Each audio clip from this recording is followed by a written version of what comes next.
Sudah semua. Oke. Kalau sudah semua, boleh kita mulai. Berarti kita hari ini discuss untuk kelompok 2 ya. Terkait dengan proses bisnis e-commerce. Betul? Kalau sudah siap kelompok 2, silakan untuk memulai presentasinya.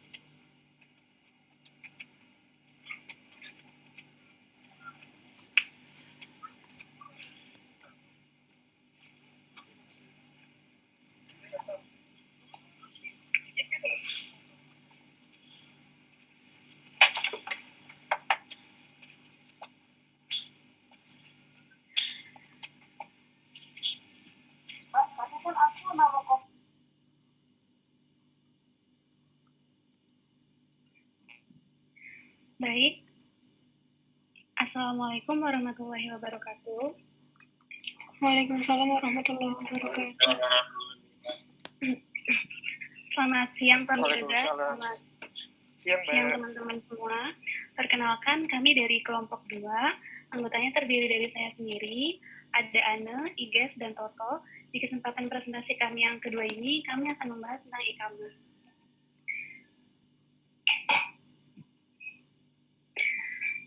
Nah, yang pertama, kita perlu untuk mengenal e-commerce dan aspek pajaknya dulu. Pengertian e-commerce sendiri bisa kita lihat di SE Surat Edaran nomor 62/PJ/2013, yang mana e-commerce ini adalah perdagangan barang dan atau jasa yang dilakukan oleh pelaku usaha dan konsumen melalui sistem elektronik. Jadi, sistem elektronik inilah yang disebut sebagai perantaranya.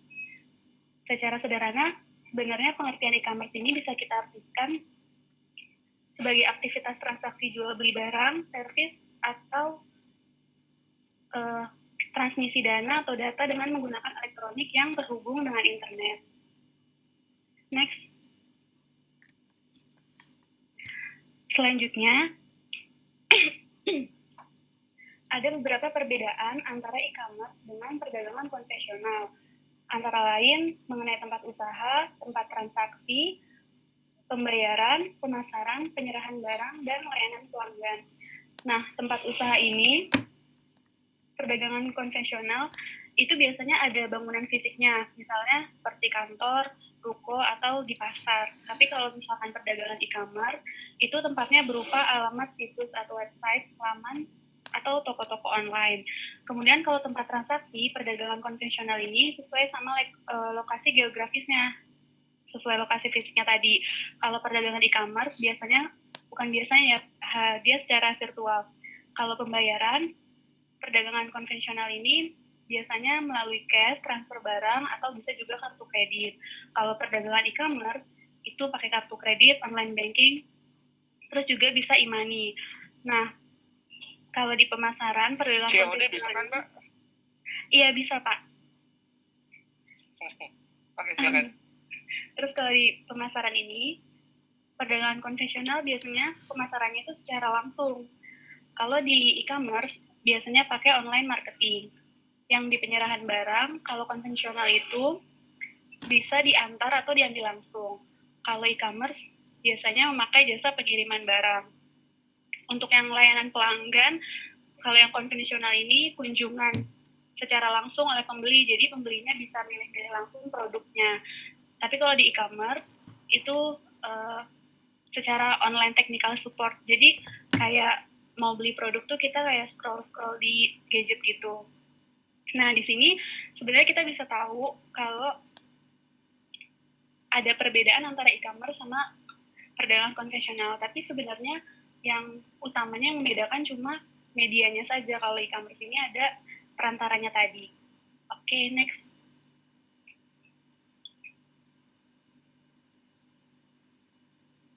Nah, di sini bisa kita lihat jumlah pengguna e-commerce tahun 2016, 2018, dan 2020.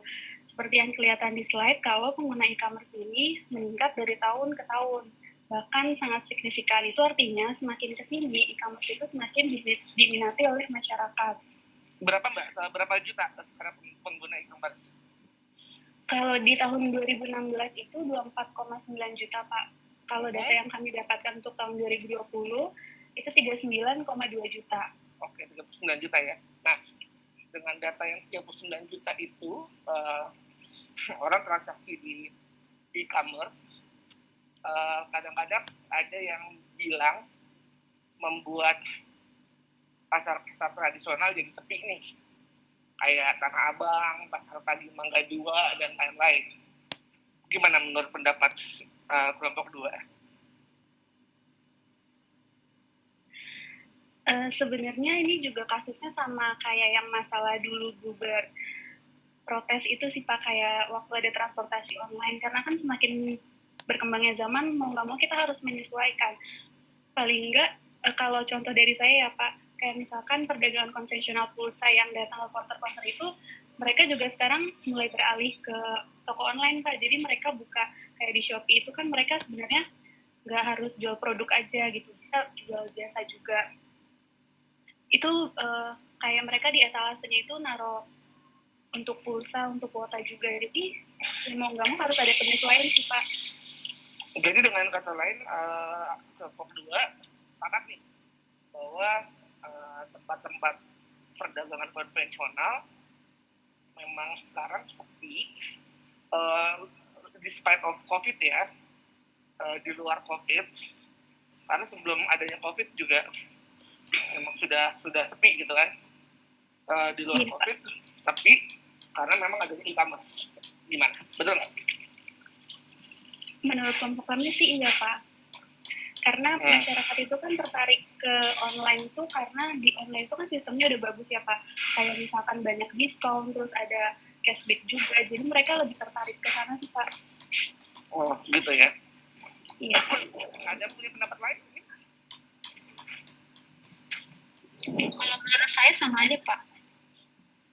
Sama ya. Jadi memang e-commerce itu penyebab dari Pasar Pagi Mangga 2 atau Tanah Abang jadi sepi sebelum adanya COVID. Ini sepakat semua.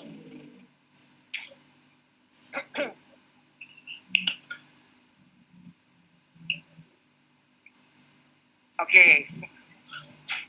Berarti Anda kalau seperti ini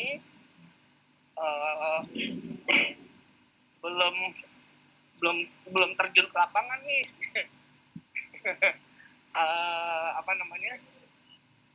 Premis mayor praduganya, karena memang sesuai dengan tipikal data Anda saja. Anda kan generasi millennials gitu ya.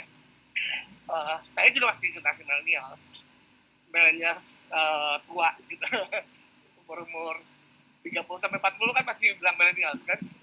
Nah, sekarang saya tanya ke teman-teman, yang belanja di Tanah Abang, Pasar Pagi Mangga 2, itu orang-orang tua atau anak muda kayak kita, Mbak? Orang tua biasanya. Biasanya orang tua. Iya. Nah, orang tua itu sekarang seberapa banyak yang belanja di e-commerce? Mungkin kalau yang udah dari 39 juta itu ada nggak statistiknya berapa banyak orang tua yang belanja di e-commerce? Dari yang Anda sebutkan tadi 39 juta.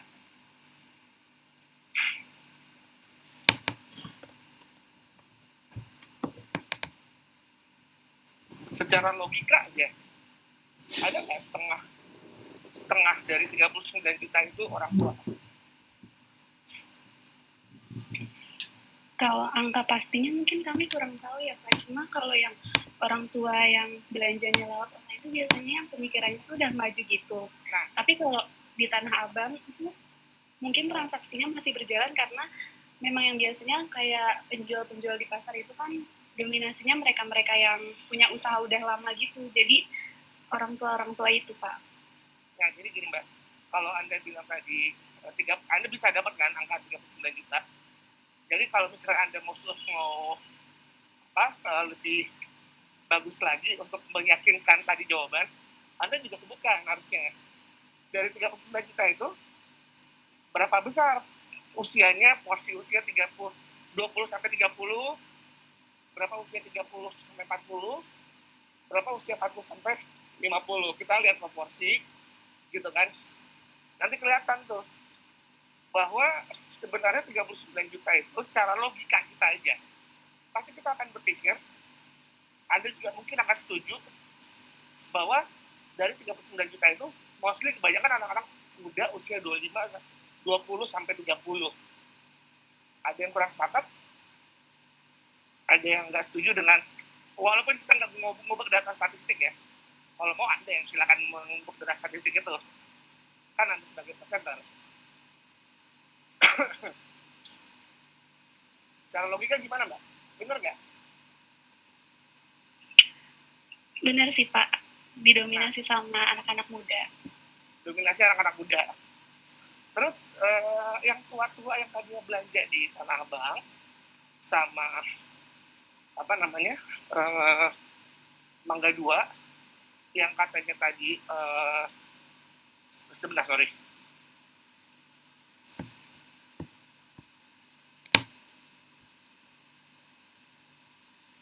di Mangga 2 yang sekarang sepi, pada kemana larinya kalau nggak e-commerce dan nggak juga di Tanah Abang?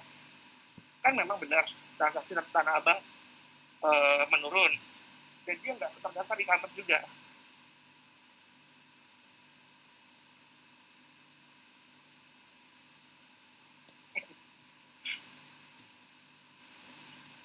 Ada yang punya jawaban?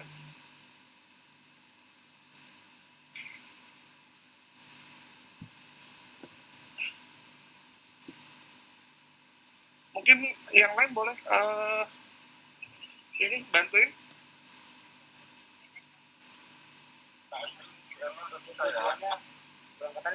Yang paling cepat ini.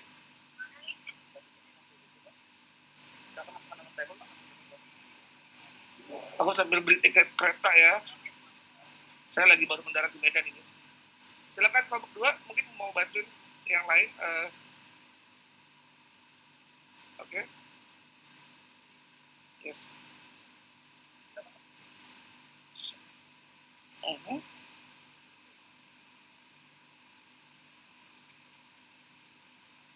Silakan Pak. Sorry.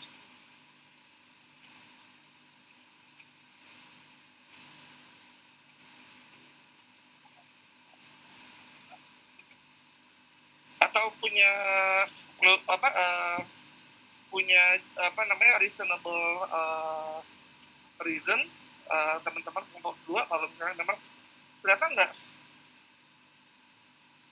pindah gitu kan, ternyata nggak ternyata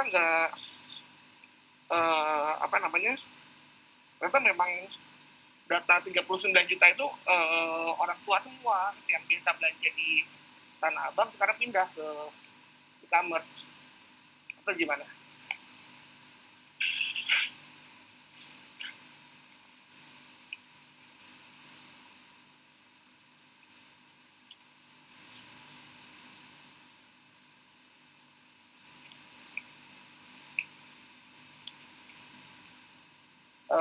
Halo, apakah jelas kelompok 2 atau membingungkan pertanyaan saya?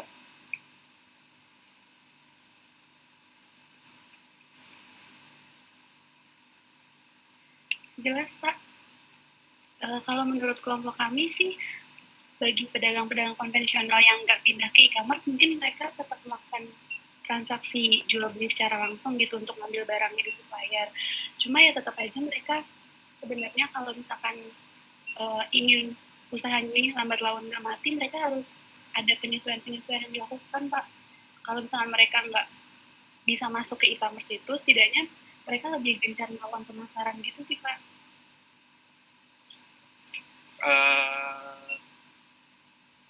Pemasaran apa ya Mbak? Jadi maksud saya tadi ada ini penurunan nih di transaksi offline, dimana online itu sudah meningkat jadi 39 juta. Nah, di sisi yang offline ada penurunan pembelian gitu kan. Itu orang yang turun itu pada kemana kalau nggak pindah? Simpelnya gitu deh.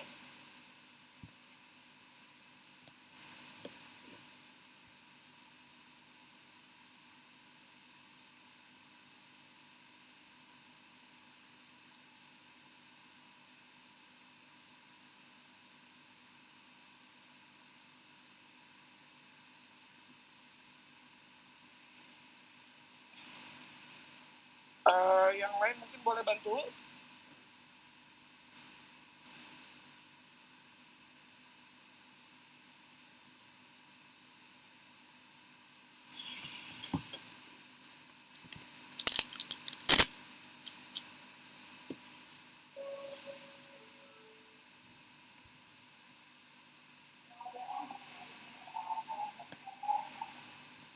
Mungkin karena ada pelanggan setianya, Pak. Gimana Mbak? Sorry. Mungkin karena udah ada pelanggan setianya, Pak. Ya ada channel juga link di tempat yang sama. Nggak ada pelanggan setia maksudnya? Misalnya mereka nggak pindah ke e-commerce karena emang maksudnya tetap pelanggannya pun tetap orang-orang itu. Dan orang-orang yang tadinya belanja kemana? Kan itu pertanyaan saya sebenarnya.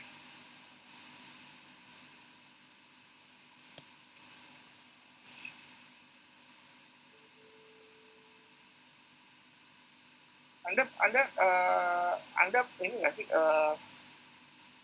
apa namanya, kelompok 2 deh, jangan Anda, sorry, kelompok 2 update nggak sih dengan berita-berita permasalahan e-commerce, gimana susahnya ngambil pajaknya. Ini kan SE ini udah dari lama gitu kan, sekarang kalau kita ngomongin realisasinya ya masih jauh lah gitu kan. Bahkan di kelas sebelah bilang baru 500 miliar itu transaksi e-commerce selama 1 tahun gitu kan. Ya ini kan kecil banget dari transaksi real di e-commerce, sebenarnya kan bisa potensi jauh lebih besar gitu kan. Dan berbagai macam tantangan challenge lainnya nanti kita akan bahas gitu kan. Lalu apa namanya, ya masalah tadi gitu kan, salah satunya dibilang e-commerce ini adalah penyebab karena kita Tanah Abang sepi, Mangga 2 sepi gitu-gitu, ITC sepi. Kan ada yang bilang gitu dari segi pemerintah. Bener nggak? Pelaku usaha di lapangan beda loh, bener.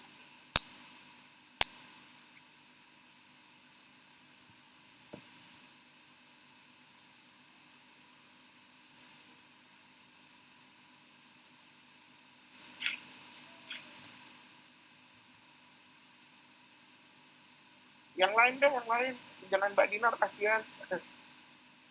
Kelompok 2 yang lain mana nih kelompok 2?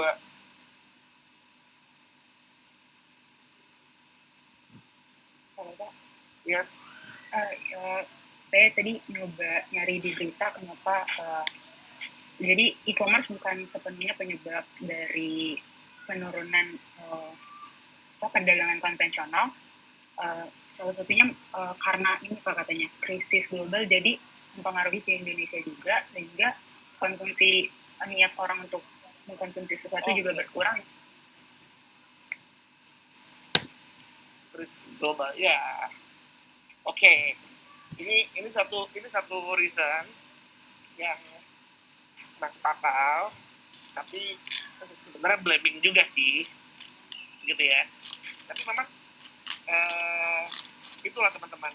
Jadi kalau tadi saya bilang emang benar pindah gitu kan tadi kan logika awal Anda, iya Pak pindah karena banyak promo dan lain-lain gitu kan. Ya berarti Anda belum terjun ke lapangan gitu. Karena sebenarnya ini sepi pasar pagi Mangga 2, Tanah Abang, ITC dan lain-lain itu sudah sepi duluan sebelum adanya COVID, Mas, Mbak. Kalau misalnya Anda memang calon fiskus, calon AR, kan harusnya visit dong nanti ya ke depan ya. Jangan langsung percaya apa kata media kan gitu. Jadi sepi. Ada yang bilang karena karena krisis global, ya make sense lah. Tapi ini agak blaming juga karena posisinya adalah sebenarnya memang karena daya beli kita menurun gitu kan. Menurunnya karena krisis atau menurunnya karena memang dari kitanya sendiri, ya wallahu a'lam bishawab gitu kan, ini memang menurun gitu. Dari tahun ini kan kita sudah bahas kemarin bahwa udahlah penjualan mobil biasanya nomor 1 di Asia Tenggara menjual mobil bagus, sekarang nomor 5. Udah lah krisis, tambah lagi ada COVID gitu kan. Kemarin saya baru pulang dari Lombok, di Terawangan minggu lalu gitu ya. Itu biasanya di Terawangan itu kayak pasar ya, banyak bule-bule gitu ya. Itu kosong sekarang kayak kuburan mas, mbak. Karena memang posisinya lagi udahlah gempa, tambah krisis, tambah COVID di Lombok itu kejadiannya. Jadi ya banyak reason yang memang kita nggak bisa bilang e-commerce itu menggantikan offline. Anda kan nggak mungkin beli ikan segar. Ada nggak yang pernah beli ikan segar di Tokopedia? Wow, serius? Keren banget. Ikan segar? Iya Pak. Mantap. Kalau saya nggak kebayang deh. Kalau saya, umur saya nggak mungkin beli ikan segar di Tokopedia. Bahkan saya usia saya mungkin akan beli baju juga tetap akan ke mall gitu ya, karena saya mau ngerasain namanya belanja itu, saya mau ngerasain ngepasin bajunya, mau mau ngerasain bahannya gitu ya, bahannya itu halus apa enggak gitu kan, baru abis itu lihat di kaca cocok apa enggak. Itu feel the experience of belanja saya di mall. Bukannya saya hedon, ya ini memang gaya umur kita beda gitu kan. Saya nggak terlalu peduli lagi masalah diskon, karena saya udah punya gaji, bukan gaji deh, saya udah punya income gitu ya. Jadi jangan disamain semua pola belanja kita gitu kan. Anda sama umur 30-an sama umur 40-an akan beda pola belanjanya gitu loh, secara logik. Oke, lanjut. Kelompok 2, silakan. Baik Pak, makasih atas koreksi dan tambahannya. Next.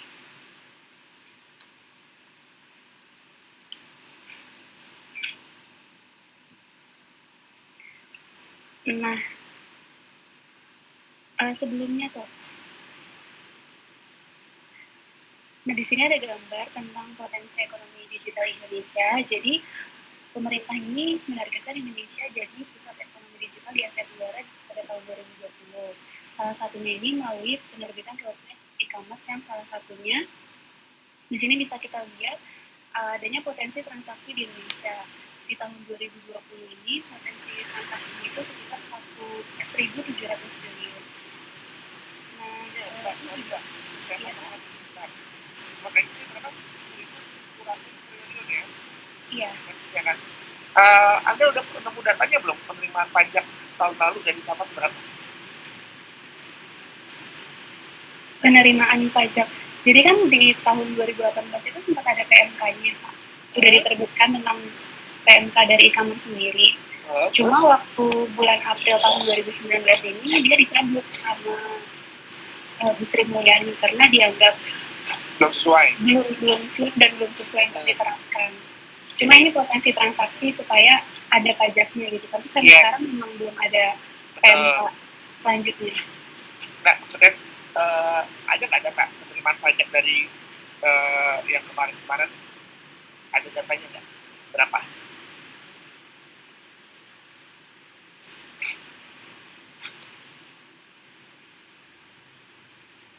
Tidak sebelum dicabut atau mungkin setelah dicabut pun ada data yang sukses dipajakin dari e-commerce. Berapa angkanya?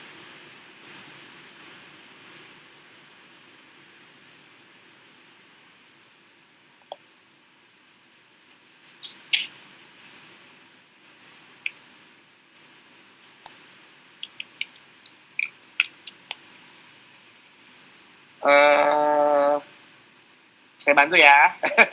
Kelas sebelah bilang katanya 500 miliar tahun 2019. Anda coba nanti koreksi deh bener apa enggak. 500 miliar itu coba Anda bandingkan dengan potensi penerimaan yang Anda sebutkan tadi.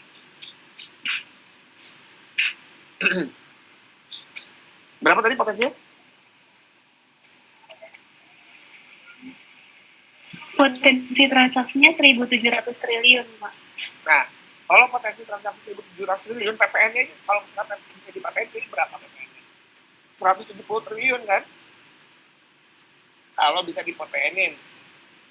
Bener nggak? Benar, Pak. Nah, ini kelas sebelah bilang yang diterima baru 500 miliar 2019. Anda adu argumen aja deh sama kelas-kelas lain gitu kan. Tapi yang jelas, di mana tuh potensi sama penerimaan? Jomplang nggak?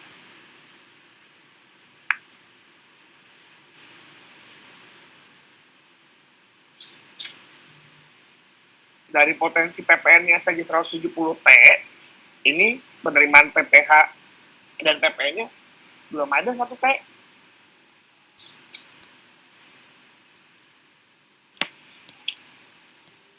Iya, Pak, sangat jomplang. Mungkin mengenai tantangan perpajakan e-commerce ini dibahas di slide paling Ya, akhir nanti, Pak. Oke, siap. Nanti kita bahas ya.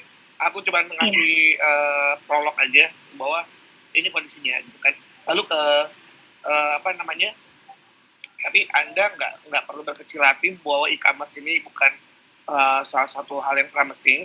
Ini promising banget ke depan buat Anda potensi pajak. Karena memang masih banyak juga kok yang offline punya apa underground ekonomi yang belum terpajaki. Contohnya adalah warteg deh. Pasti kan Anda makan setiap hari di warteg kan.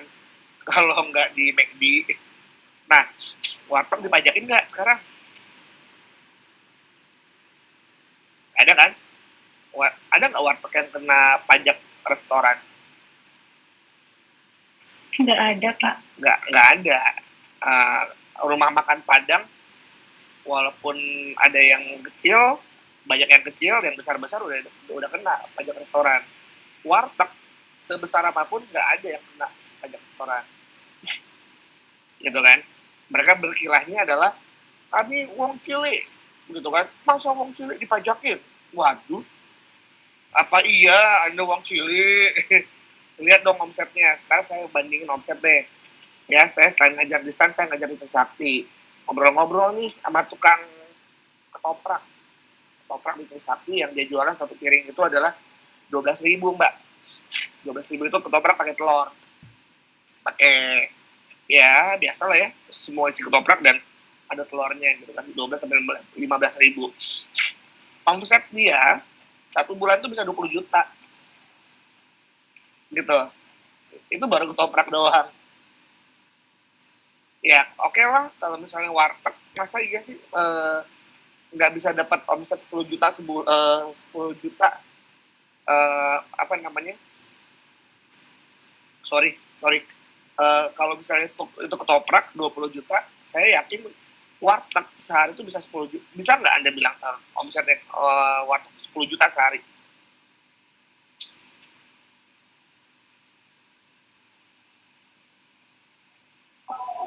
Mungkin bisa aja, Pak. Soalnya setahu saya juga warteg itu ada yang bikin koperasi gitu sih, Pak. Kayak koperasi warteg. Jadi kayak apa ya sistemnya tuh, mereka tuh satu nama tapi ada di beberapa daerah gitu loh, Pak. Ya kayak franchise warteg Bahari deh. Gitu Iya. kan? Jadi Anda bisa ngitung deh satu porsi makan kita berapa. Misalnya let's say 12.000 gitu ya. Kaliin berapa orang yang masuk ke warteg, omsetnya pasti saya yakin di atas 5 deh, di atas 5 juta. Nggak mungkin kurang dari itu. 5 juta kaliin 30 hari. 30 hari dia jualan, berapa tuh? 5 kali 30, 150 juta, Mbak, per bulan. Kalikan 12. 150 kali 12 berapa? Itu baru omset ya. Kalau kita ngomongin keuntungan kan beda. Nah, tapi dengan omset segitu, let's say, 10%-nya aja dia ngambil untung, udah bersih, apakah masih bisa dianggap sebagai ini apa namanya wong cilik tadi yang nggak perlu dipajakin? Income mereka pasti akan jauh di atas Anda nih, walaupun Anda nanti sudah mendapatkan remunerasi. saya kasih gambaran ya, kalau AR angkatan saya itu yang sudah udah nggak jangan fresh graduate aja deh. AR fresh graduate tuh bisa 12 juta kan. Lalu fungsional pemeriksa yang awal-awal baru jadi fungsional pemeriksa bisa 15 juta loh Mas, Mbak. Nah, sebulan. Nah, ini teman-teman yang di di S1 di luar berapa UMR-nya masing-masing daerah? Ada yang 3, ada yang 4, gitu kan. Nah, sementara tadi kita bandingin sama warteg tadi, gitu kan. Jauh. Nah, terus yang pegawai aja dikenakan PPh 21, sementara yang warteg tadi nggak kena pajak sama sekali. Either PPh, pajak restoran, itu nggak ada. Apalagi PPN kan memang bukan barang PPN gitu kan. Gitu. Nah, ini masih banyak sebenarnya yang loophole yang masih bisa kita tingkatin sih potensi-potensi tadi. Kalau ngomongin potensi sama penerimaan pasti jauh deh. Nah, ini perang mesin ini sebenarnya e-commerce gitu ya. Lanjut Mbak. Kalian nggak buru-buru kan? Nggak ada kuliah lagi abis ini? Nggak ada, Pak. Oke, sip.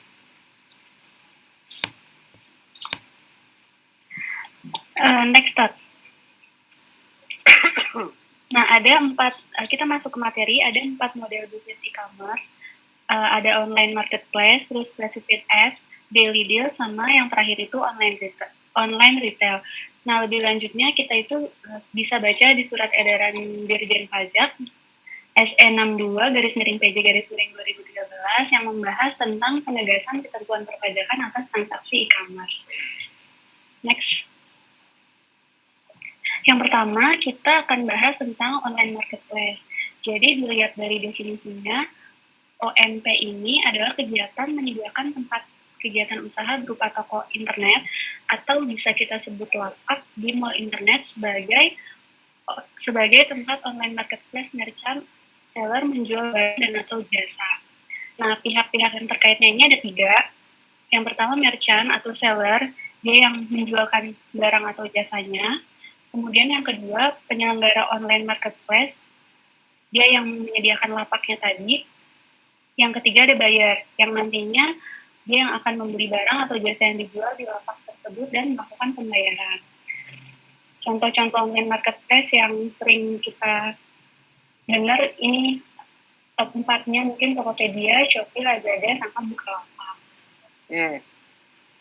Oh iya, Anda paling suka belanja di mana? Shopee, Tokopedia, atau Bukalapak? Kalau saya di Shopee, Pak. Ada nggak sih ada yang bilang, nggak tahu bener apa nggak ya? Saya nggak pernah segini merhatiin. Saya kan biasanya belanja di Tokopedia. Walaupun sebenarnya pendiri Bukalapak itu teman saya banget, si Zaki sama Fajrin. Itu teman saya satu organisasi di Forum Indonesia Muda. Nah, jadi saya belanja Tokopedia karena mungkin memang awal saya coba belanja di marketplace waktu itu Tokopedia gitu kan. Tapi waktu itu ada yang bilang kalau cowok biasanya di Tokopedia Pak gitu kan. Kalau Shopee kalau cewek-cewek biasanya belanja di Shopee. Emang segitu gendernya? Gimana sih? Sebenarnya kurang tahu juga sih Pak masalah itu, tapi memang iya sih, mostly kalau perempuan tuh kayaknya lebih suka Shopee, kalau cowok tuh Tokopedia, tapi nggak tahu juga karena apa. Emang kalau ada yang belanja di Shopee, cowok jadi membuat feminin atau gimana? Enggak sih Pak, kurang tahu juga sih Pak masalah itu. Gimana? Ada yang tahu nggak? Ada nggak teman-teman yang tahu selain kelompok 2 juga boleh kasih pendapat gitu kan? Emang iya segitunya yang namanya Traveloka itu lebih mahal dibanding tiket.com? Nggak juga. Saya ngecek 2 kali. Kadang-kadang tiket.com lebih mahal gitu kan. Kadang-kadang Agoda juga diskonnya bohongan gitu kan. Bandingin sama Traveloka sama-sama aja. Nah, ini nih Tokped sama Shopee emang gender. Ada yang punya pendapat atau pernah tahu info ini? Gimana? setahu saya itu produknya Pak yang beda, karena kalau di Shopee itu kebanyakan mungkin kayak skincare yang gitu-gitu, yang mayoritas tuh yang beli itu perempuan. Terus kalau di Tokopedia itu kebanyakan misalnya elektronik gitu-gitu, kayak lebih ke cowok aja, sebenarnya nggak gender juga, cuman kebanyakan yang beli barang-barang kayak gitu perempuan sama laki-laki kan Pak. Perempuannya lebih sering di Shopee karena nyari-nyari skincare dan sejenisnya. Terus kalau misalnya di Tokopedia lebih ke barang-barang elektronik gitu yang biasanya dibelinya sama cowok-cowok. Oh gitu. Skincare nggak ada di Tokopedia? Ada, cuman setahu saya emang kayak pilihannya tuh lebih banyak di Shopee. Terus kalau misalnya yang kayak elektronik gitu, biasanya orang-orang emang nyaraninnya lebih ke Tokopedia, Pak. Oke. Ini kayaknya perlu ada data statistik yang benar nih. Maksudnya ini dugaan kita kan. Dugaan kita atau karena mungkin kita biasa pakai Shopee atau Tokped. Tapi setahu saya pernah ngeliat juga di Shopee, saya pernah ketemu juga barang-barang elektronik gitu kan. Nah, nggak ngerti bedanya di mana gitu kan. Kok ada kata-kata kalau cowok banyak kan belanja di Tokped, cewek banyak kan belanja di Shopee gitu ya. Nah, oke deh, OLX kita sepakat deh ya, OLX itu barang bekas dan kebanyakan mobil kan yang jualan di OLX kan. Kita sepakat sejauh ini kalau mau nyewain kos-kosan atau nyari kos-kosan itu di mana teman-teman?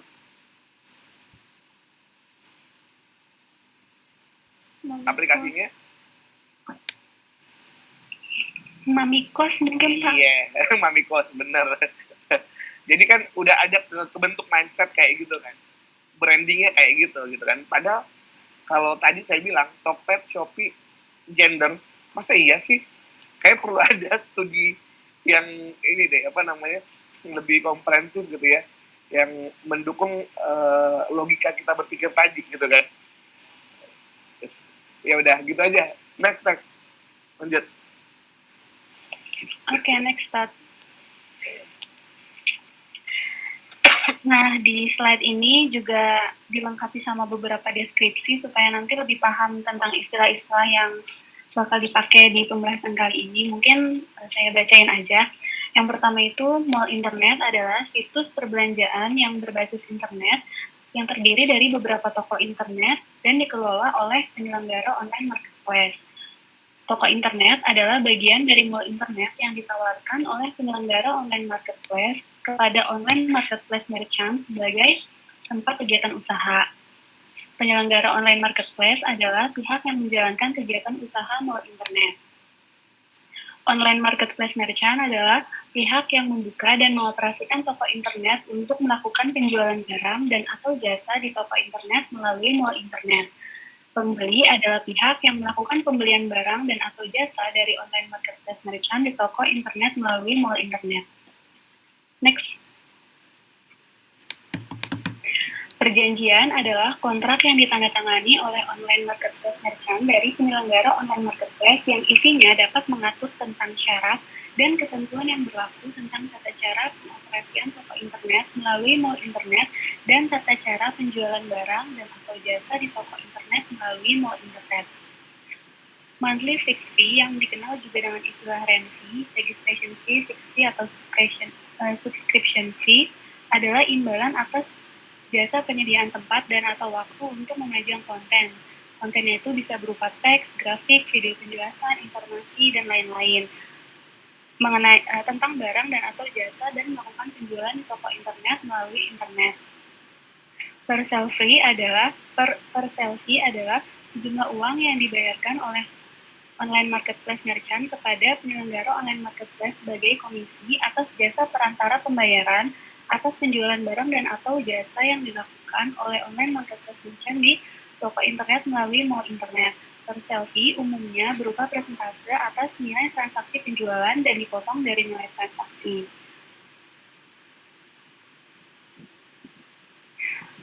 Point fee adalah bonus atau reward dalam bentuk poin yang memiliki nilai uang yang diberikan oleh online marketplace merchant kepada pembeli atas pembelian barang dan atau jasa di toko internet melalui mall internet. Nah, poin fee ini dikelola oleh penyelenggara online marketplace dan hanya dapat digunakan untuk melakukan pembelian barang dan atau jasa di toko internet melalui mall internet tersebut. Poin fee umumnya berupa presentasi atas nilai transaksi penjualan dan dipotong oleh penyelenggara online marketplace dari nilai transaksi penjualan tersebut. Pembeli kemudian melakukan pembayaran atas transaksi yang dilakukan melalui escrow account yang ditetapkan oleh penyelenggara online marketplace. Online marketplace merchant mengirimkan barang dan atau jasa kepada pembeli baik dengan menggunakan fasilitas pengiriman sendiri atau melalui penyedia jasa pengiriman setelah menerima pemberitahuan dari penyelenggara online marketplace bahwa penyelenggara online marketplace telah menerima pembayaran dari pembeli. Setiap transaksi penjualan barang dan atau jasa di toko internet melalui internet dilakukan antara pembeli dengan online marketplace merchant sehingga penyelenggara online marketplace tidak bertanggung jawab atas setiap kehilangan atau kerugian pasca transaksi penjualan barang dan atau jasa. Mungkin teman-teman nanti bisa dibaca lagi supaya lebih paham. Next. Selanjutnya kita masuk ke proses bisnis dari OMP itu sendiri. Nah, sesuai sama gambar yang ada di slide, jadi yang pertama, yang nomor 1 ini, penjual melakukan pembukaan toko online di OMP yang dipilihnya, di platform yang dipilihnya. Biasanya, waktu melakukan pembukaan toko online ini, si penjual akan dikenai biaya-biaya tertentu. Contohnya itu biaya Rakuten. Nah, penjual mendaftarkan diri, selanjutnya menjajakan barang dagangannya di OMP tersebut. Kemudian, selanjutnya yang nomor 2, masuk ke tahap transaksi. Di sini, pembeli yang ingin membeli produk di OMP ini akan melakukan seleksi. Nah, biasanya seleksi itu bisa membandingkan kualitas barang dari toko A ke toko B atau lain sebagainya. Nah, setelah menemukan produk yang fix akan dibeli, pembeli melakukan purchase order. Otomatis sistem ini akan mendeteksi rincian transaksi tersebut. Nah, setelah itu akan ada invoice. Biasanya diberikan jumlah waktu tertentu untuk melakukan payment. Metode dari payment itu sendiri ada banyak banget. Salah satunya itu bisa transfer, terus yang lainnya juga ada internet banking, credit card, atau e-money.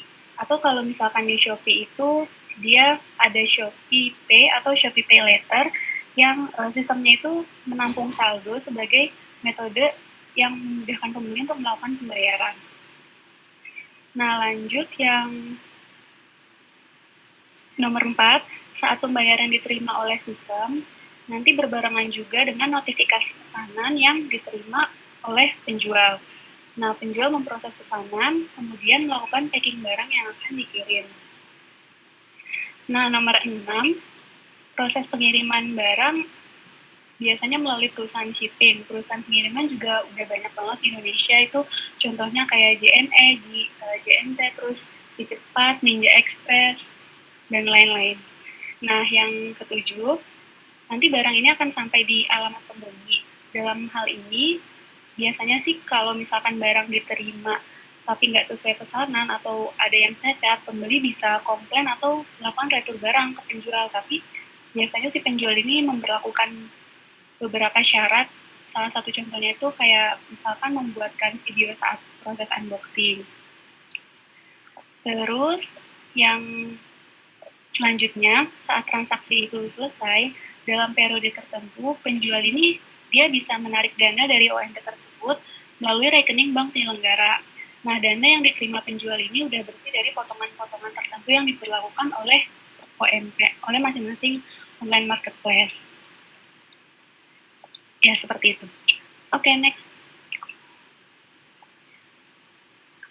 Nah, yang terakhir tentang OMP ini membahas mengenai aspek pajaknya. Itu ada 3 poin. Yang pertama, mengenai jasa penyediaan tempat dan atau waktu. Nah, objek pajak penghasilannya ini bisa berupa monthly fixed fee, rent fee, registration fee, fixed fee, atau subscription fee. Nah, kalau objek PPN-nya juga sama seperti objek PPh-nya. Kemudian yang kedua, penjualan barang dan atau jasa. Objek PPh-nya bisa dari penghasilan dari penjualan barang dan atau penyediaan jasa. Dan kalau ada objek output juga bisa jadi objek penghasilan di OMP ini. Terus objek PPN ini ada dua. Yang pertama penyerahan BKP dan atau penyerahan JKP di dalam daerah pabean, dan atau yang kedua ekspor BKP berwujud, ekspor BKP tidak berwujud, dan atau ekspor JKP. Nah, yang ketiga ini penyetoran hasil penjualan kepada online marketplace merchant oleh penyelenggara online marketplace. Objek pajak penghasilannya penghasilan dari perantara pembayaran. Contohnya itu tadi per selfie, terus objek output kalau misalkan ada. Nah, objek PPN-nya itu jasa perantara pembayaran. Next. Oke, selanjutnya bisa dilanjutkan.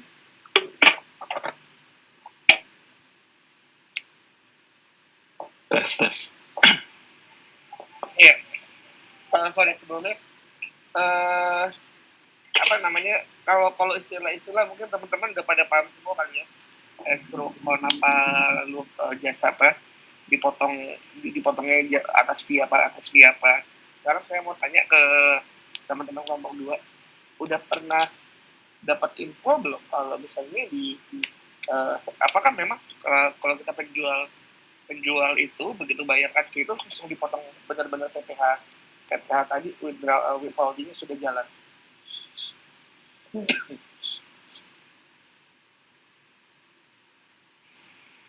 Itu kan tadi di SE ya. Tapi di lapangan apakah sudah betul-betul semua pembelinya sudah dapat tuh pemotongan PPh outputnya?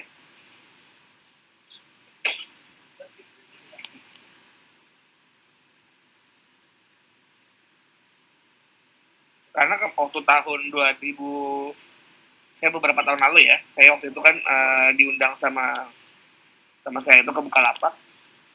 Waktu itu mereka mau diperiksa sama KPP-nya, saya tanya sama mereka kan, bahwa mereka belum ada bayar pajak apa-apa.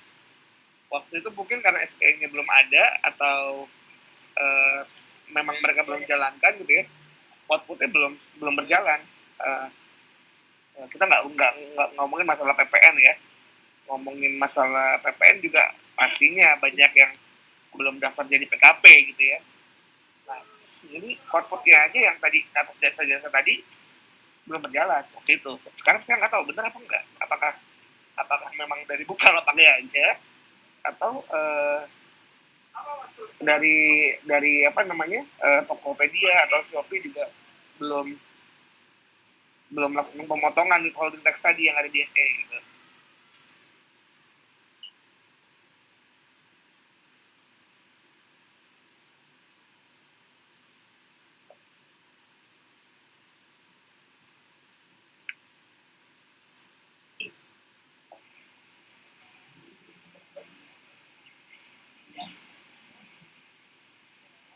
Gimana teman-teman? Mungkin ada yang punya apa info tentang ini?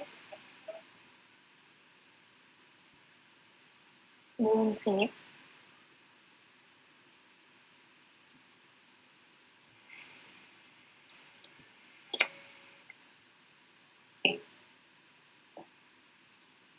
Kalau misalnya memang belum dijalankan, nah menurut kalian bagaimana nih pengawasannya ke depan, gitu kan? Apakah SE ini bisa dijalankan apa enggak gitu ya? Pak, apa terdengar Pak? Ya, kedengaran. Kalau yang saya lihat ya Pak ya, misalnya kayak di Shopee gitu, itu saya lihat ada sih Pak kayak misalnya potong admin gitu biayanya 0,2%, apa itu termasuk gitu Pak? Admin bukan PPh dong. Itu juga sih. Ya gitu Pak. Maksudnya Anda nih sebagai pelapak gitu ya. Sebagai pelapak kan tadi dibilangin ada jasa ini yang subjek to PPh output kan. Nah, apakah sudah benar-benar dijalankan sama si online marketplace-nya untuk motong outputnya itu? Kalau itu kayak detailnya nggak kelihatan sih Pak ya. Nah, Gitu sih. Coba Anda ngetes jadi pelapak gitu ya, jualan apa kayak, bener nggak kepotong gitu, output? Kalau saya ada sih Pak, teman saya Pak jualan itu. Gimana? Kayaknya mungkin ada Pak, tapi dia tuh dipotongnya dari Tokopedia-nya gitu. Nggak tahu Iya. juga mungkin. Ya memang harusnya dipotong sama Tokopedia kan, karena dia sebagai yang memberikan, yang mendapatkan ini gitu. Iya, kalau dari pemotongannya itu yang embel-embelnya gitu nggak ada nyangkut pautin banyak sih, tapi nggak tahu juga nanti di Tokopedia-nya akan proses selanjutnya. Nggak bisa minta bukti potong outputnya atau apanya gitu. Iya, kalau teman saya sih pengalaman itu Pak. Karena masih belum clear juga nih si online marketplace udah comply apa enggak gitu kan. Iya Pak. Next. Oke. Selanjutnya tentang classified ads, atau di Indonesia ini bisa disebut dengan iklan baris ya. Jadi kegiatan definisinya itu kegiatan menyediakan tempat dan atau waktu untuk memajang konten berupa teks, grafik, video penjelasan, informasi, dan lain-lain. Barang dan atau jasa bagi pengiklan untuk memasang iklan yang ditunjukkan kepada pengguna iklan melalui situs yang disediakan oleh penyelenggara classified ads. Jadi classified ads ini konsepnya pertama kali itu sering kita lihat biasanya di koran ya. Nah, lalu sekarang berpindah kan ke e-commerce versi digitalnya gitu. Ini ada contoh-contohnya, itu ada berniaga.com, OLX, rumah123.com, atau Kaskus. Walaupun Kaskus juga nggak tahu juga ya, karena dia mengklaim dirinya sekarang kan tuh mau jadi marketplace gitu, nggak mau jadi classified ads. Nah, di classified ads ini pihak yang terkait ada tiga. Yang pertama itu ada penyelenggara classified ads, terus pengiklan, sama pengguna iklan. Nah, selanjutnya deskripsi dari classified ads atau istilahnya. Yang pertama itu ada penyelenggara classified ads, yang kedua ada pengiklan, yang ketiga ada pengguna iklan. Nah, ini bisa jadi langsung contohnya aja kali ya. Jadi biar cepat langsung contohnya, penyelenggara classified ads itu ya yang ini tadi yang digambar di kiri ini, ada berniaga.com, OLX, rumah123.com, Kaskus. Terus pengiklan ini orang yang ingin mengiklankan produknya di penyelenggara classified ads ini. Lalu pengguna iklan itu bisa disebut seperti pembelinya lah gitu, yang misalnya mengklik iklannya terus nanti selanjutnya dia membeli produk dari si pengiklan. Lalu yang keempat ada istilah perjanjian. Perjanjian adalah kontrak yang ditandatangani oleh pengiklan dan penyelenggara classified ads yang isinya dapat mengatur tentang syarat dan ketentuan yang berlaku tentang tata cara pemasangan iklan di situs yang disediakan oleh penyelenggara classified ads. Lalu yang selanjutnya adalah istilah transaksi fee. Transaksi fee ini adalah sejumlah uang atau biaya dari produk yang dibayarkan oleh pengiklan kepada penyelenggara classified ads sebagai pembayaran atas jasa menyediakan iklan tersebut. Lalu yang selanjutnya ada ruang lingkup classified ads. Jadi ruang lingkupnya itu mulai dari pengiklan melakukan pendaftaran untuk memasang iklan sampai dengan pengiklan itu sendiri memasang iklan di situs yang disediakan oleh penyelenggara classified ads. Nah, ini ada proses bisnisnya. Jadi sebenarnya di proses bisnis ini, si classified ads sendiri ini dia istilahnya dia perantara cuma buat menunjukkan produknya gitu. Berbeda dengan misalnya kalau contohnya Tokped kan dia perantara dari pembayarannya juga, Tokped juga ikut campur gitu ya. Jadi di classified ini lebih simpel. Okay. Iya. Karena kan kalau misalnya kayak kita belanja di OLX gitu ya, kan transaksinya juga OLX kan nggak tahu menau lagi kan, begitu kita transaksi kan. Iya. Lanjut Mas. Jadi ini bisnis prosesnya itu yang pertama dari si penjual gitu. Si penjual tuh menawarkan produk jasa yang ingin ditampilkan di istilahnya web dari classified ads itu sendiri lah. Nah, lalu di dalam menawarkan produk ini ada dua pilihan, itu berbayar atau tidak berbayar. Nah, itu kan nanti ada jadi perbedaannya ya. Misalnya berbayar, ntar iklan dia tuh bisa muncul paling depan tuh, iklan prioritas. Kalau yang enggak kan, ya paling muncul-muncul di sudut-sudut doang gitu, jarang kelihatan. Nah, itu ntar dari si pembeli ini, itu dia menseleksi produk yang ingin dibeli dari iklan-iklan yang ada di situ. Jadi di sini transaksinya itu intinya tuh cuma transaksi dari classified ads ini. Jadi transaksi itu cuma ada di penjual ke classified ads, itu dia membayar biaya iklan tersebut. Lalu nanti selanjutnya si pembeli ke penjual itu ntar dia langsung terhubung gitu satu sama lain. Udah nggak ada lagi ikut campur si classified ads itu. Nanti tinggal si penjual mengirim produk, si pembeli membayar produk itu langsung ke si penjual. Oke, lanjut. Jadi dari classified ads ini, seperti yang saya bilang tadi, transaksi intinya itu cuma di transaksi fee atau biaya iklan itu. Jadi aspek pajak itu cuma ada satu, transaksi fee itu sendiri. Itu ada objek pajak penghasilan dan objek pajak PPN. Nah, subjek pajaknya itu adalah orang pribadi atau badan yang memperoleh penghasilan dari jasa penyediaan tempat dan atau waktu dalam media lain untuk penyampaian informasi.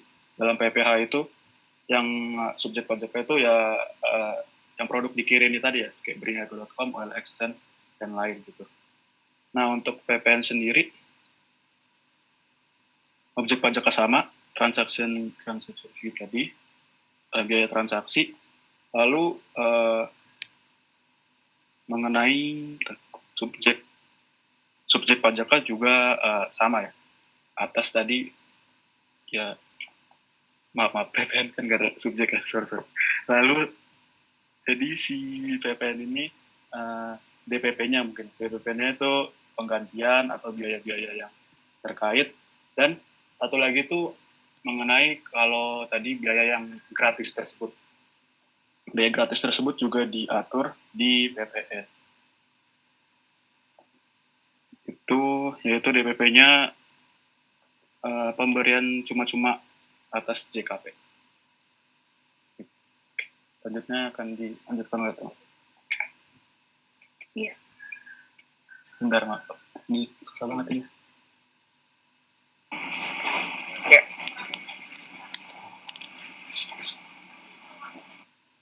Selanjutnya Daily Deals ini dulu beken banget ya. Saya waktu zaman baru lulus dari stan itu suka beli-beli disdus gitu-gitu. Sekarang kayaknya nggak terlalu populer lagi deh. Coba silakan lanjut. iya Pak, maaf kalau penjelasannya salah, saya juga baru dengar Daily Deals ini. Nggak pernah Jadi, beli. Nggak pernah Pak, Serius. baru dengar Oh. pas siap materi. Oke, silakan. Ya, jadi seperti tadi udah sebutin Bapaknya, contoh Daily Deals ini bisa kita lihat ada Groupon, Disdus, ada Lakupon, ada juga katanya yang terkenal dulu namanya Living Sosial. Jadi apa sih sebenarnya Daily Deals itu? Definisi dari Daily Deals adalah kegiatan menyediakan tempat kegiatan usaha berupa situs Daily Deals sebagai tempat Daily Deals merchant menjual barang dan atau jasa kepada pembeli dengan menggunakan voucher sebagai sarana pembayaran. Kalau dipermudah, dia seperti online marketplace, tapi nanti ketika kita ingin mendapatkan barang atau jasanya, kita menukarnya dengan voucher. Next.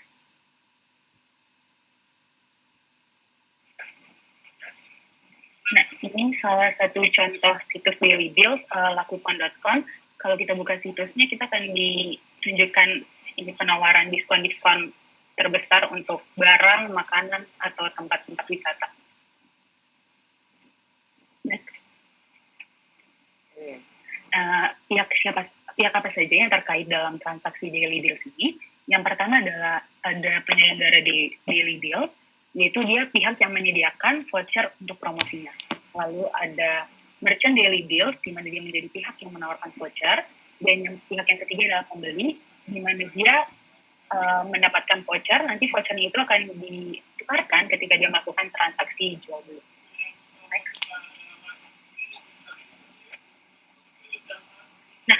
Ini ilustrasi skema transaksinya. Jadi penyelenggara Daily Deals, contohnya seperti Groupon, Lakupon tadi, membuka situs. Nah, dia akan memberikan jasa penyediaan tempat atau waktu kepada merchant untuk menjual atau mempromosikan barangnya. Setelah itu, pembeli akan melakukan pemesanan barangnya ke penyelenggara Daily Deals atau ke situsnya Lakupon tadi. Lalu Lakupon ini akan memberikan data rincian transaksi kepada pembeli dan pembeli melakukan pembayaran ke situs Lakupon. Nah, Lakupon akan memberikan voucher kepada pembeli yang nantinya voucher tersebut akan ditukarkan kepada merchant dan merchant menyerahkan barang atau jasa yang dibeli oleh si pembelinya. Next. Iya, benar banget. Dulu itu bisa diskon setengah harga gitu ya, dari harga normal, tapi emang agak ribet karena kita harus ngeprint tiket atau ada kesyarat dan ketentuan, pesannya harus seminggu sebelumnya gitu ya, minimal banget 2 hari sebelum nukerin kupon harus udah beli dulu gitu-gitulah.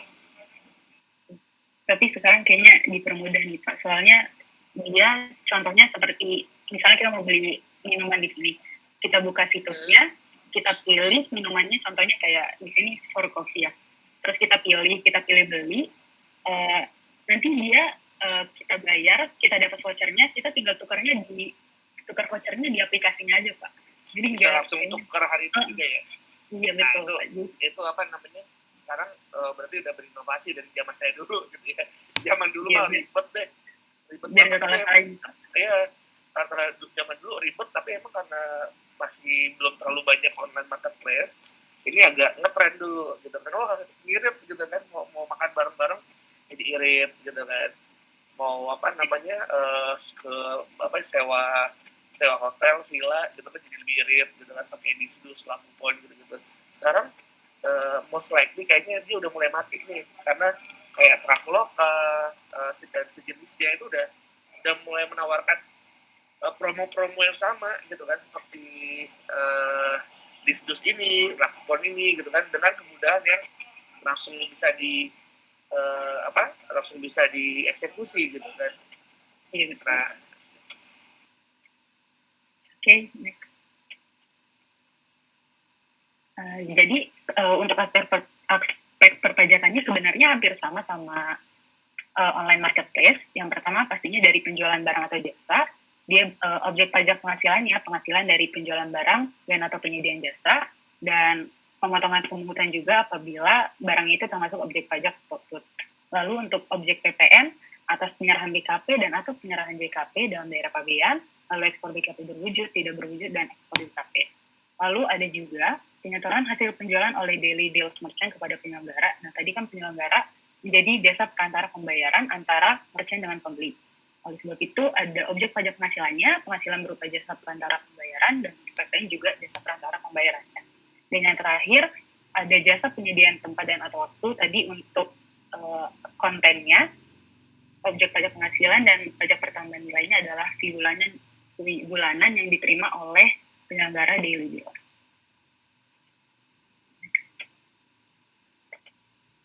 Selanjutnya akan dilanjutkan oleh teman saya. Terima kasih. Saya akan melanjutkan presentasi selanjutnya. Itu terkait dengan online retail. Jadi, online retail itu adalah kegiatan menjual barang dan atau jasa yang dilakukan oleh penyelenggara online retail kepada pembeli di situs online retail. Mudahnya itu, online retail itu seperti perdagangan barang dan jasa yang secara online, perdagangan barang dan jasa yang dia itu dibawa ke online berbasis internet gitu. Nah, next. Pihak-pihak yang terkait dengan online retail itu ada penjual, sebenarnya itu dia hanya berperan di langkah awal dari proses bisnisnya aja sebagai suppliers. Kemudian yang kedua ada penyelenggara online retail yang sekaligus berperan sebagai online retail merchant-nya. Kemudian yang ketiga ada pembeli. Untuk contoh-contoh dari bentuk online retailnya itu seperti yang ada di sisi kiri PPT, itu ada Alfa Online, ada Klik Indomaret, itu untuk yang barang sehari-hari. Kemudian untuk buku dan pendidikan itu ada Jakarta Notebook, ada Bineka, ada Gramedia.com. Kemudian untuk komputer dan alat elektronik ada Bineka.com. Next. Berikut proses bisnis dari online retail itu dimulai dari sisi kanan, yaitu nanti supplier baik dari dalam negeri maupun luar negeri itu akan memberikan atau menawarkan barang yang ingin dijualnya kepada online retail. Jadi sekarang udah nggak seperti konvensional yang rumit seperti itu. Nggak perlu lagi ada showroom atau etalase seperti itu. Jadi kita hanya perlu memberikan katalog secara online di dalam sarana online dari milik online retail yang menyediakan. Kemudian nanti selanjutnya terjadi penawaran produk dan daftar produk dari pembeli, kemudian mereka nanti akan datang ke toko online tersebut, pembeli akan mencari barang yang akan dibeli atau barang yang akan dia butuhkan, kemudian pembeli akan menyeleksi produk dan melakukan pemesanan. Nanti apabila konsumen itu telah menemukan barang-barang yang dia kehendaki, maka tahap selanjutnya akan terjadi purchase order. Apabila terjadi purchase order, nanti akan terjadi pembuatan invoice dan pembuatan faktur pajak. Nanti selanjutnya pembeli bisa dapat langsung untuk melakukan pembayaran. Dibantu dengan web support seperti metode yang diberikan oleh online retail yang bersangkutan, bisa dari transfer bank berupa ATM, SMS banking atau internet banking, kemudian melalui kartu kredit atau menggunakan e-money atau e-wallet. Kemudian dari info transaksi dari pembayaran yang dilakukan oleh pembeli, kemudian dilakukan verifikasi kebenarannya, apakah transaksi yang telah dilakukan itu telah sesuai dengan harga dan sesuai dengan barang yang dipesan oleh pembeli. Kemudian notifikasi pembayaran tersebut itu sebagai tanda untuk online retail untuk melakukan pengiriman barang yang dipesan oleh pembeli melalui perusahaan logistik, bisa dari perusahaannya sendiri atau melalui jasa ekspedisi. Kemudian terjadilah penerimaan barang oleh pembeli dari pengiriman tersebut. Next. Untuk aspek pajaknya itu dari online retail ada objek PPh, itu terkait atas penghasilan dari penjualan barang dan atau penyediaan jasa. Kemudian objek PPN itu atas penyerahan BKP dan atau penyerahan JKP di dalam daerah pabean, dan atau yang kedua ekspor BKP berwujud, ekspor BKP tidak berwujud, dan atau ekspor JKP. Kemudian memperhatikan lagi apabila ada objek PPh output. Jadi nanti semisal pembelinya itu merupakan pemungut, berarti nama 22. Kalau nanti ternyata pembelinya merupakan BP Badan atau BUT atau BP Luar Negeri, terkena PPh 23 atau 26. Kemudian apabila ternyata pembeli merupakan orang pribadi sehingga harus dilakukan oleh penyelenggara online retail, maka terkena PPh 21 atau 26. Next.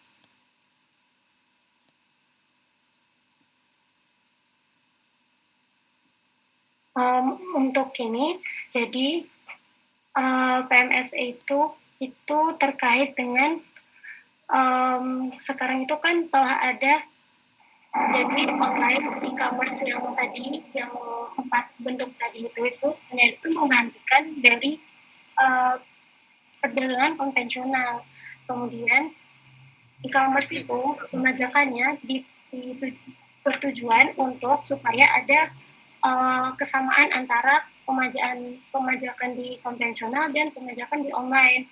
Nah, kalau untuk PMSE itu melakukan pemerataan antara yang dari dalam negeri dengan yang dari luar negeri, sehingga transaksi online yang ada di luar negeri juga memiliki pemajakan yang sama dengan yang di dalam negeri. Jadi PMSE itu merupakan kegiatan perdagangan melalui sistem elektronik yang transaksinya itu dilakukan melalui serangkaian perangkat dan prosedur elektronik. Jadi sejak ada itu, untuk selain untuk pemerataan itu, terus kemarin juga ada pandemi COVID-19 itu, maka pemerintah lebih tepatnya DJP itu memberlakukan sejak 1 Juli 2020 itu peraturan atas PPN perdagangan melalui sistem elektronik atau PMSE. Next. Nah, pihak yang terkait dengan PMSE itu ada pedagang atau merchant-nya, kemudian ada penyelenggara PMSE dan penyelenggara sarana sementara. Kalau untuk bentuk-bentuk dari PMSE-nya itu seperti yang ada di sisi kiri, ada Bein Sports, ada Bukalapak, ada Netflix, dan lain sebagainya. Next. Jadi sekarang semua yang di kiri itu udah dikenain PPN? Iya, Pak. Oke, Bukalapak udah semuanya dikenain PPN yang ini transaksinya? Iya, Pak, terkait karena dia udah mulai ditunjuk sebagai pelaku usaha PMSE, terus dari kegiatan transaksinya udah dikenakan PPN, Pak. Oke, good. Kalau PKP ya, kalau non PKP Iya, kan Pak. enggak. Iya. Selanjutnya, untuk pelaku usaha PMSE atau yang biasa disingkat menjadi PPMSE, itu adalah pelaku usaha penyedia sarana komunikasi elektronik yang digunakan untuk transaksi perdagangan. Jadi, kegiatan perdagangan melalui sistem elektronik itu juga perlu ditunjuk siapa pelaku usahanya. Itu menurut aturan terakhir SP47 daftar PMSE gelombang 5 itu merupakan aturan terakhir.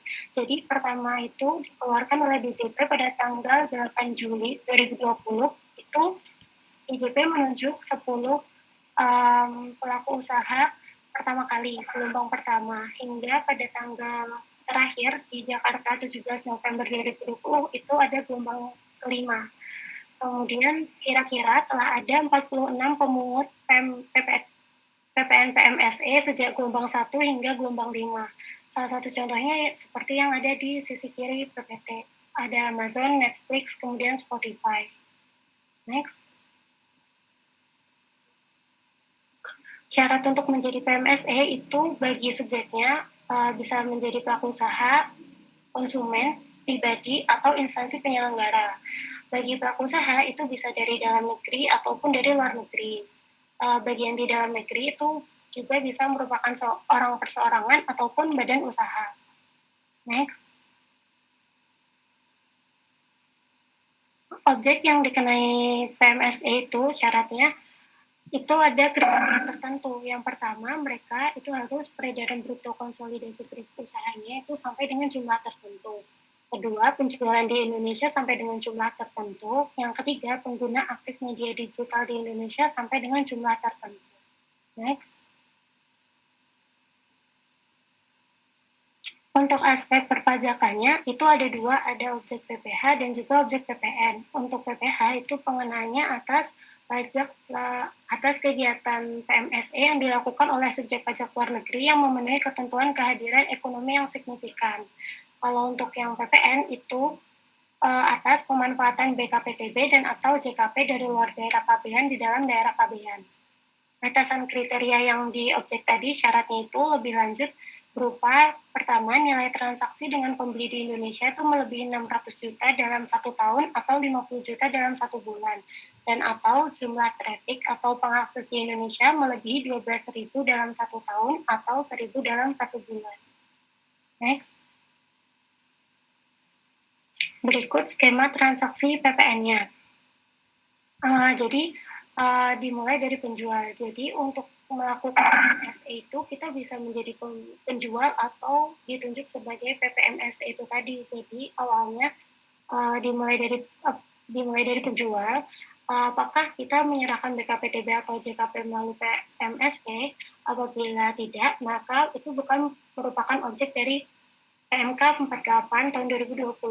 Apabila ya, berarti apakah penyerahan langsung ke pembeli atau jika ya, itu berarti penjual itu ditunjuk sebagai pemungut PPN PMSE atau tidak. Kalau ya, itu berarti PPN dipungut oleh penjual menurut PMK 48 tahun 2020.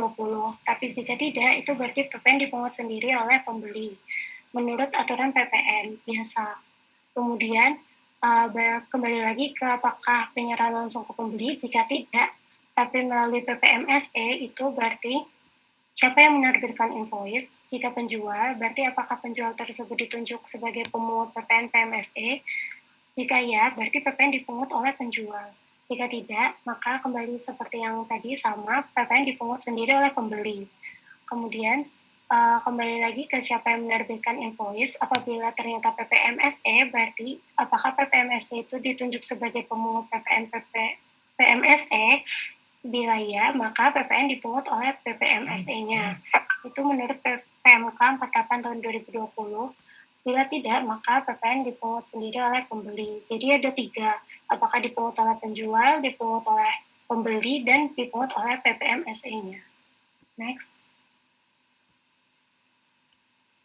Oh, maaf tambahan. Jadi kalau yang untuk yang e-commerce itu, untuk yang e-commerce itu lebih ke signifikan dari physical itu ya, physical signifikan karena kehadirannya dia. Tapi kalau yang PPMSE itu karena ekonomik signifikan. Makanya syaratnya tadi tentang gimana penghasilannya, kemudian berapa konsumennya di negara bersangkutan.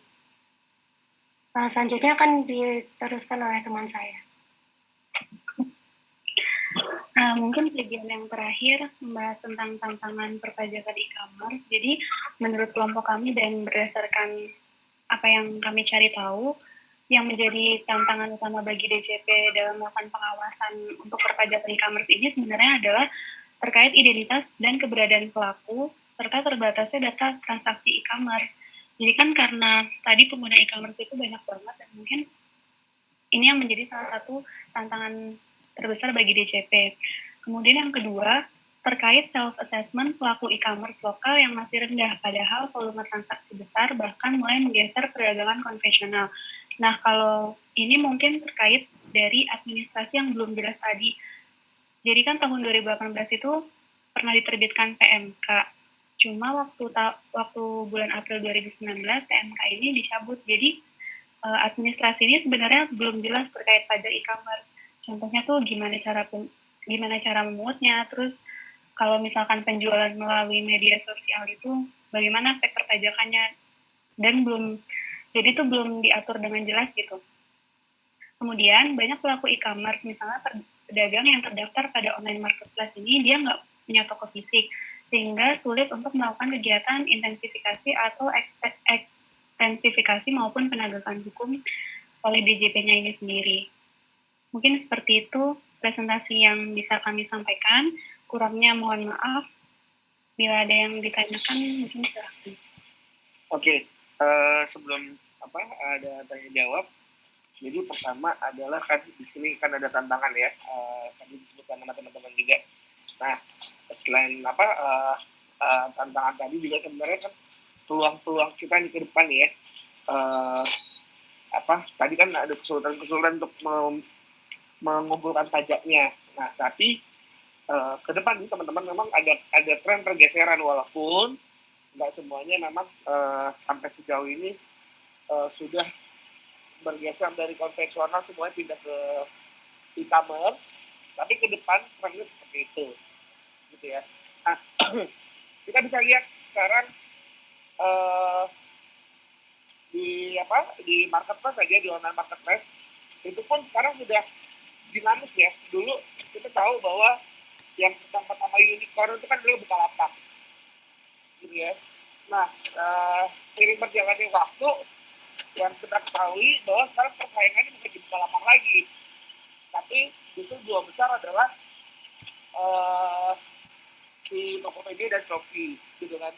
Dan ini nanti akan menggerus market-market yang ada di Bukalapak, gitu kan. Mereka akan cenderung pindah, gitu. Dan juga user-user juga akan cenderung pindah dari yang tadinya transaksi di Bukalapak, mungkin akan berpindah either ke Shopee atau ke Tokopedia. Jadi sama online marketplace ini saat nanti makin dinamis gitu ya.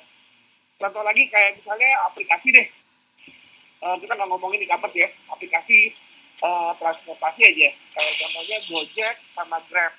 Sekarang itu dua besar yang yang sekarang lagi bersaing. Dulu kita tahu ada Uber, gitu kan. Dan sekarang Uber kalah saing sama mereka, gitu. Nah, ini juga pola-pola bisnis startup, e-commerce dan lain-lain jenisnya kayak gitulah. Jadi ada yang sekarang mungkin booming, belum tentu tahun-tahun depan dia tetap jadi winner di kelasnya gitu ya. Silakan kalau ada pertanyaan mungkin boleh dipandu.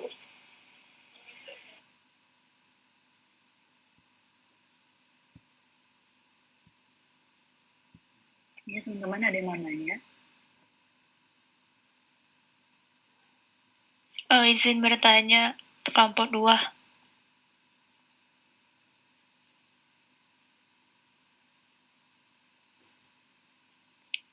Iya, Pak. Bentar.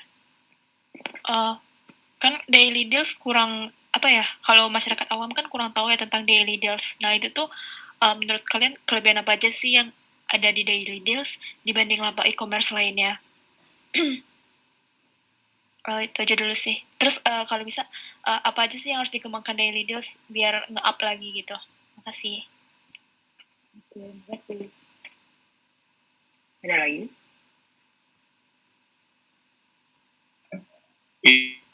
Izin kelompok 2. Ya, silakan. Tadi yang terkait yang NFT itu, saya masih kurang paham kan. Ya, misal kayak eBay atau Amazon itu kan yang jual itu di luar negeri ya. Misal di negara A itu. Sedangkan misal yang beli di Indonesia. Gimana sih perlakuan perpajakannya untuk pajak yang lintas batas kayak gitu? Terima kasih.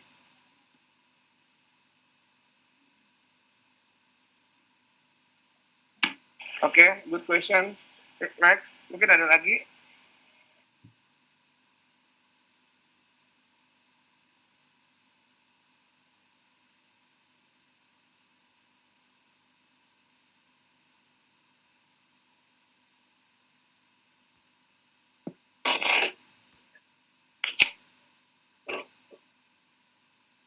Kalau nggak ada, dicukupkan saja, langsung 2 pertanyaan saja, Mas, Mbak.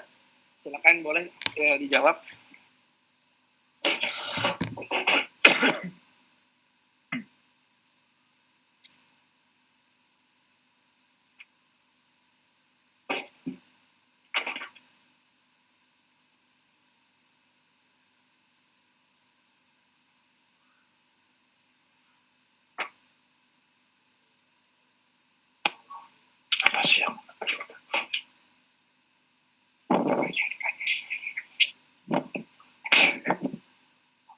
Kedengeran?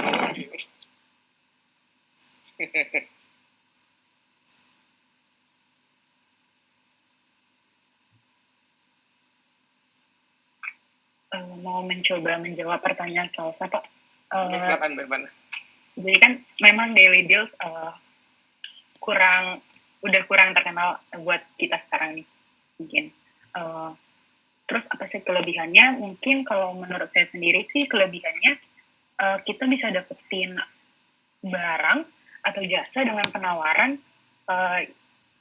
harga yang lebih murah gitu, dan kita bisa milih mau yang seberapa dan mana yang sesuai dengan penawaran yang kita berikan, maksudnya mana yang sesuai dengan harga yang kita mau. Terus untuk memajukan daily deals ini gimana sih?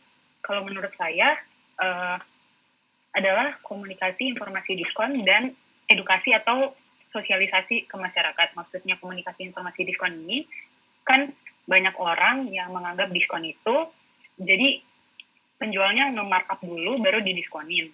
Memang beberapa seller ada yang seperti itu. Tapi harus ditegaskan di sini kalau misalnya daily deals ini dia tidak di-markup dulu baru didiskon, tapi memang harga barang segitu terus didiskonin. Sama sosialisasi ke masyarakat biar kayak kita yang belum tahu nih ada daily deals jadi tahu gitu. Seperti itu, Mbak. Oke.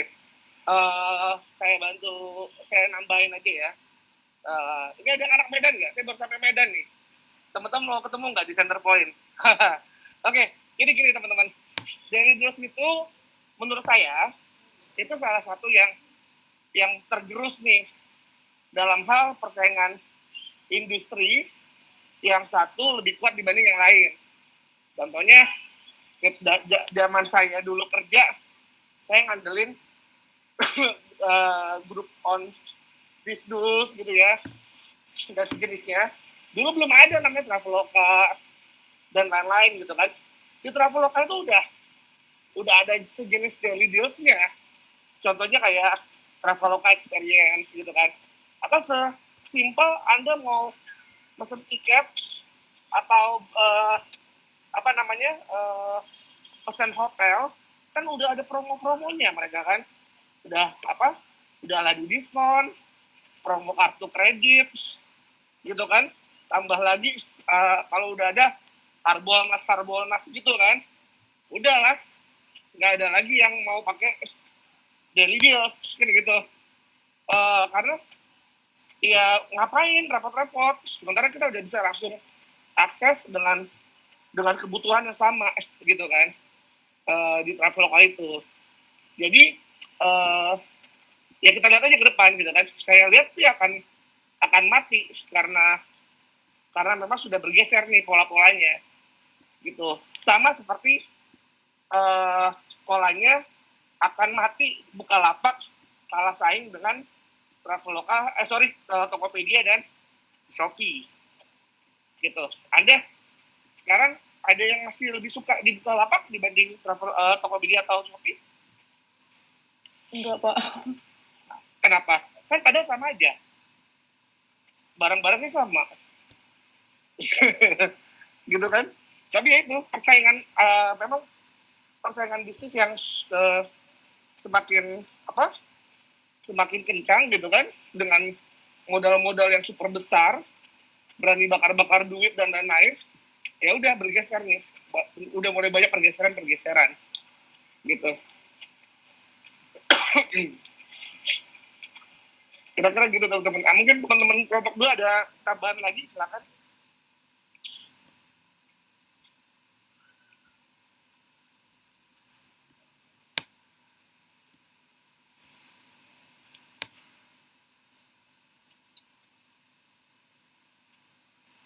Sesuai dengan pendapat Bapak sih, Pak. Oke. Silakan yang pertanyaan kedua mungkin. Oke, saya mau mencoba jawab pertanyaan kedua, pertanyaan Ari tentang e-commerce yang lintas negara gitu. Nah, ini menurut diskusi kelompok kami gitu.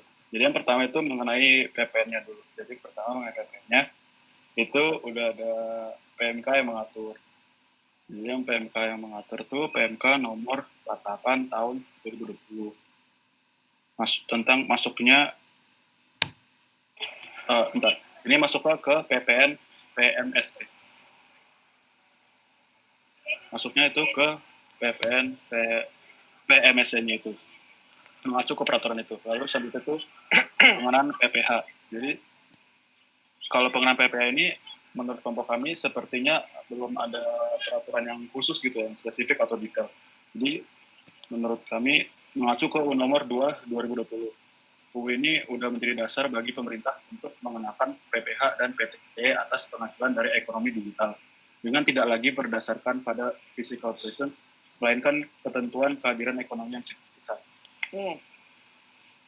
Nah, jadi kesimpulannya, bahasa awamnya gimana sih nentuin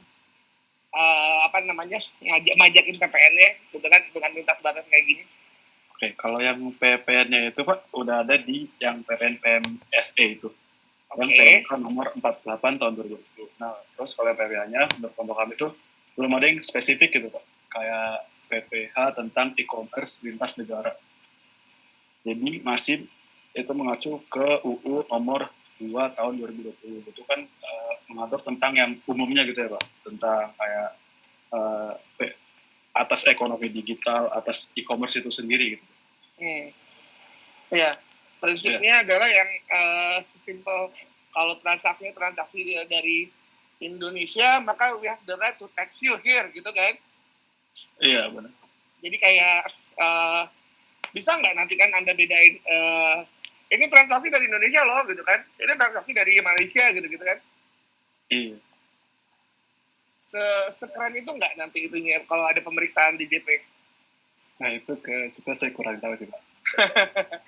Itu salah satu challenge-nya, Mas. Jadi dalam hal kita ini juga dituntut juga paham nih tentang IT-nya gitu kan.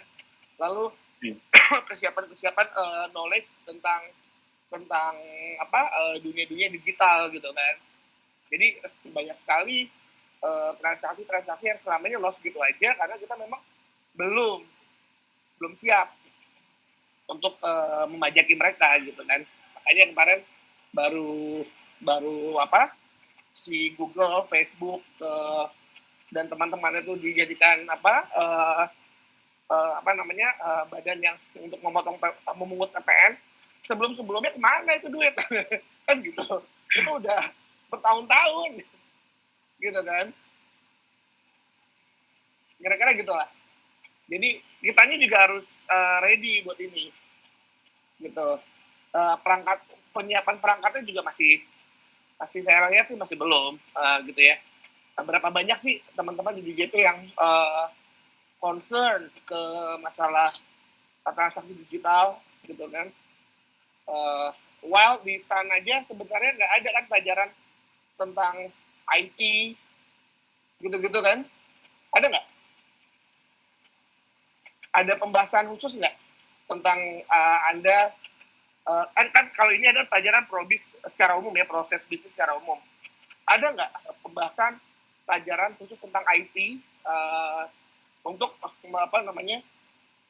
terkait masalah transaksi digital ke depan yang perlu Anda ketahui gitu? Udah masuk ke kurikulum belum?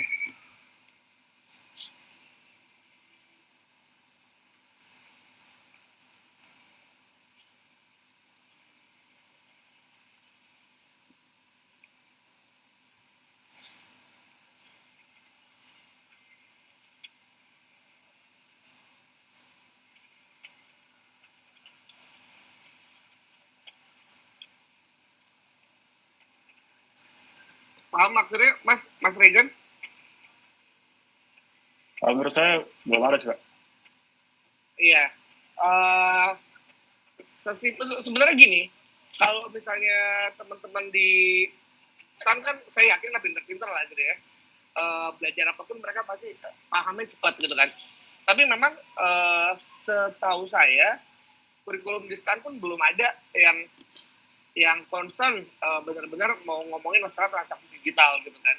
Sama kayak keluhan sebelah bahwa di kurikulum kita juga belum concern mempelajari bagaimana keunikan transaksi keuangan syariah gitu ya. Karena kita tahunya syariah itu cuman mudorobah gitu kan, ada PPN-nya gitu kan. Oh enggak gitu, masih banyak konsep-konsep yang ada harus dalamin gitu kan tentang keuangan syariah. Jadi mana yang begitu nanti Anda meriksa bank syariah atau semua lembaga keuangan syariah atau pembiayaan syariah gitu kan, atau mungkin jasa konstruksi atau pengembang perumahan yang menggunakan basis keuangan syariah ke konsumennya, Anda harus paham gitu kan, mana yang harus Anda tekankan, mana yang ini bukan gini konsepnya pajaknya gitu kan. Nah ini ada beberapa dosen di STAN sekarang juga membuat pusat studi keuangan syariahnya gitu ya, Center of Syariahnya di STAN. Saya belum tahu nih kalau yang sebelah ini untuk tentang pusat studi misalnya keuangan digital gitu kan. Seperti ini lah kira-kira.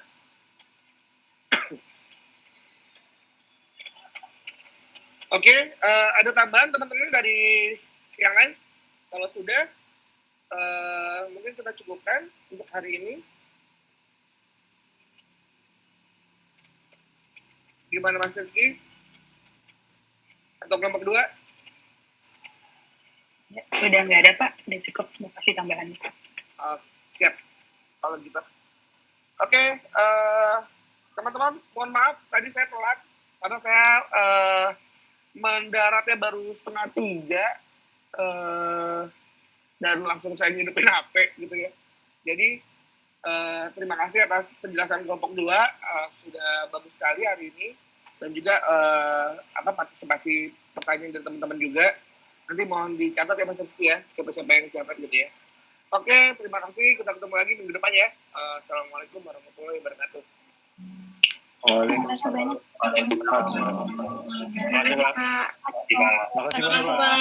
Terima kasih Pak.